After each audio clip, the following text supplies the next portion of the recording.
Zara Aleena was walking home from a night out with her friends when she was savagely attacked, assaulted and beaten to death.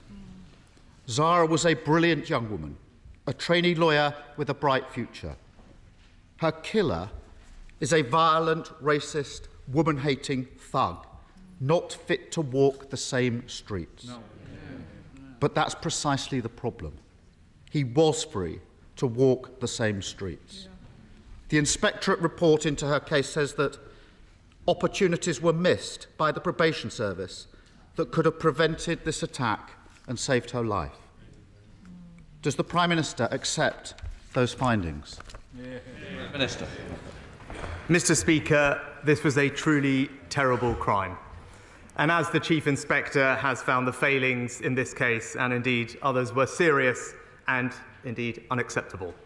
In both of the cases that are in the public domain, these failures can be traced to failings in the initial risk assessment, and that's why immediate steps are being taken to address the serious issues raised. Keir Starmer.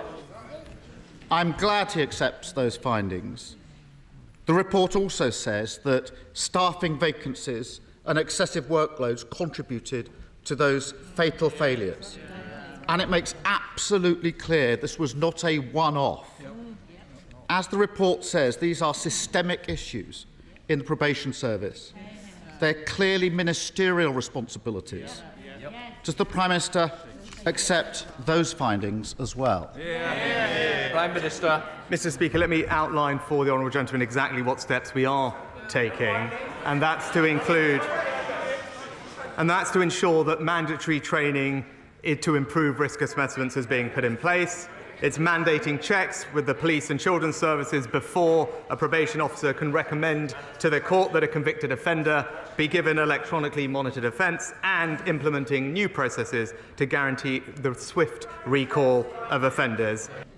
I spoke to Zara's family this morning. It's hard to convey to this House the agony that they've been through.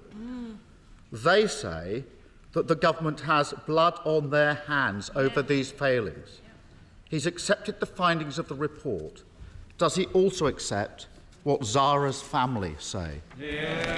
Prime Minister. Well, Mr. Speaker, my heart, of course, goes out to Zara's family. He mentioned accountability. The probation services has taken action where failings have been found and where that has been appropriate. But one of the other things we must remember, Mr. Speaker, if we do want to increase the safety of women and girls out on our streets, that we need tough sentencing.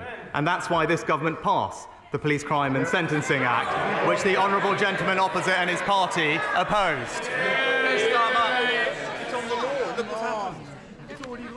In light of the case of Zara, I really don't think the Prime Minister should be boasting about the protection that he's putting in place for women. And I'm not going to take lectures from him about that.